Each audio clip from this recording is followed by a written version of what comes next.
Seek and you shall find, knock and the door shall be open. It takes me back to a passage in Carlos Castaneda where it talks about when the student is ready, the teacher will appear. And I really feel that those people that do seek with a pure heart and seek the Lord truthfully, the Lord will provide the answers and provide the teachers to lead those individuals to real truth and the truth that underlies all of the things that we're talking about. And as far as what you were talking about, a lot of us will blame God for either the evil that we see in the world or just because of the chaos that we see.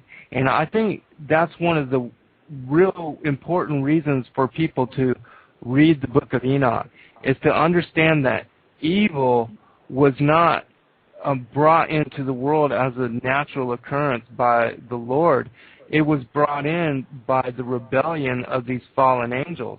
And these fallen angels brought all different kinds of knowledge of like warfare and even abortion, and all these things are covered in the book of Enoch. And if you don't understand that it was the fallen angels as these alien beings, these reptilian beings that came in so long ago, then you may think that God is responsible for creating evil.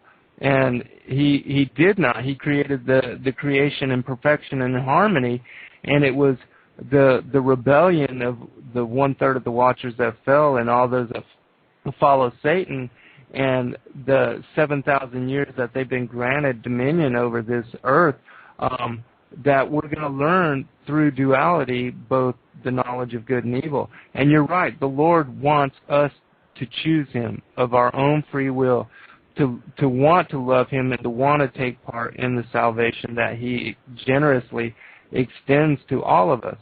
Now, as far as one other aspect of the book of Enoch, and the book of Enoch also verified for me the fact that Cain was a child of the devil. Because if you read, there's a parable in the book of Enoch that talks about the goats and the sheep. Well, the goats, if you read it, the goats are the Canaanite bloodline. And it talks about the sheep as being those that are of the Sethite, the Adamic bloodline. And if you don't understand that, then if you don't understand the Canaanite and the two bloodline theory, you won't understand that parable in the book of Enoch. Another couple other things that verified this research for me, not only in the New Testament where the Lord Jesus also says that you are of your father the devil, you are a generation of vipers, but also the Nag Hammadi codices and the Colburn Bible.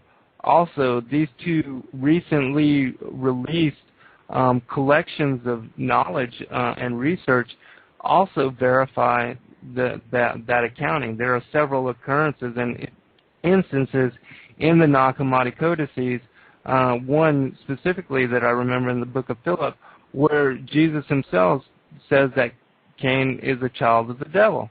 And also in the Colburn Bible, it talks about the story of Ma'eva and Dadam, and it talks about how they drank of this concoction, this moon elixir that put them to sleep and allowed them to be raped while they were asleep. And at that time, Eve, Ma'eva is what they call her in the Colburn Bible, she became pregnant with an impure seed.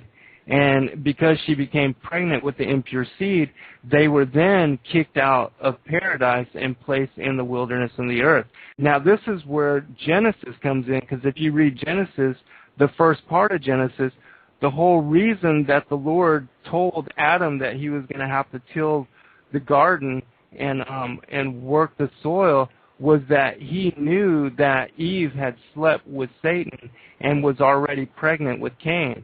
And that's why he turned to Eve and said, now you're going to give childbirth and you're going to have to go through the sorrows of childbirth. And then at that point he turned to Satan and he said, I will put enmity between her seed and thy seed, and that was when the war between the bloodlines began. Well, you bring that point up back again in Genesis, and it is important for people to realize too that that is spoken of in Genesis in terms of the sexual relationship back in the Garden of Eden.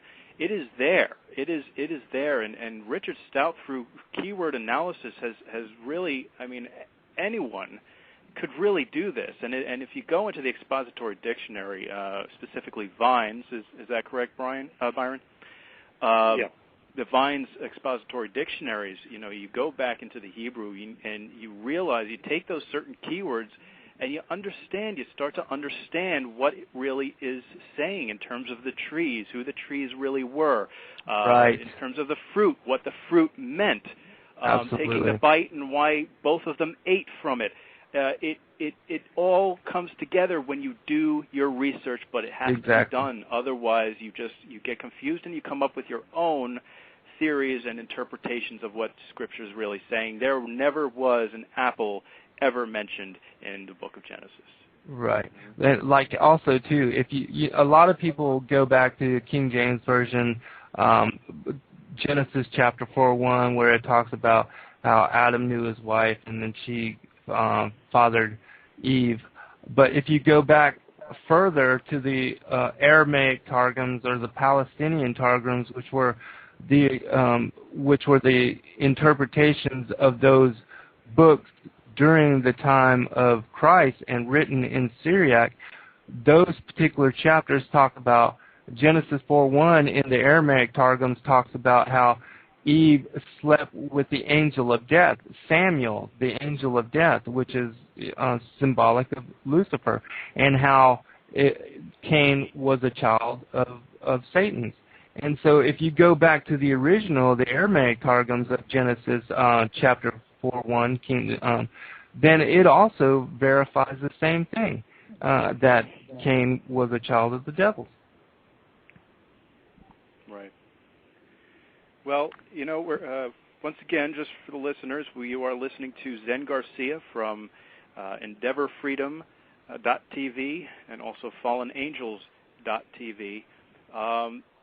Zen, how did you come about starting the FallenAngels.tv website? I know that's a community networking page, and just go touching a little bit on your website, both of them, EndeavorFreedom.tv and FallenAngels.tv. Sure. Well, I do many different things. I run organizations. Well, the Endeavor Freedom TV works specifically on disability issues because I'm a quadriplegic and I'm also an advocate for other people with disabilities. But the FallenAngels.tv website, I started that because I started to run across communities of people that were interested in this knowledge, that wanted to discuss these issues with other believers, but there just simply was not a platform available for them to congregate and come together in a collective. And so I established FallenAngels.tv to be that platform. And the first interview that I did for that particular website was with Dr. Joy.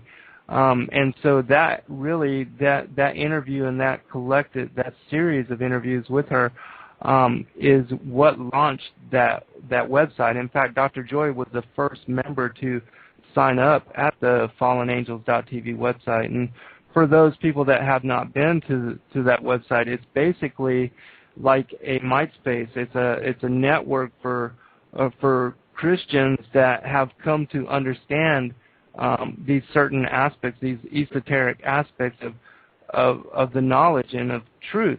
And for those people that do understand that Cain was a child of the devil and that the alien agenda, the great deception that is coming with the Vatican trying to make us all believe that the aliens are going to be our benefactors or our saviors or the creators of mankind, this great deception that is being established and set up, we created this space as a place of warning, as a place for other watchmen to come and share their knowledge and to have dialogue so that those people that are out there that have other aspects of this truth, which we may not even have, we can all share and help one another to understand exactly what is coming upon us in these next few years and how late the hour really is. Zen, I know we're getting late in the hour, but I just wanted you to touch a little bit on, perhaps on that website. Do you have any information on the Sumerians and maybe even Zachariah Sitchin and his take on what's going on there, and your take on that too? Any opinions?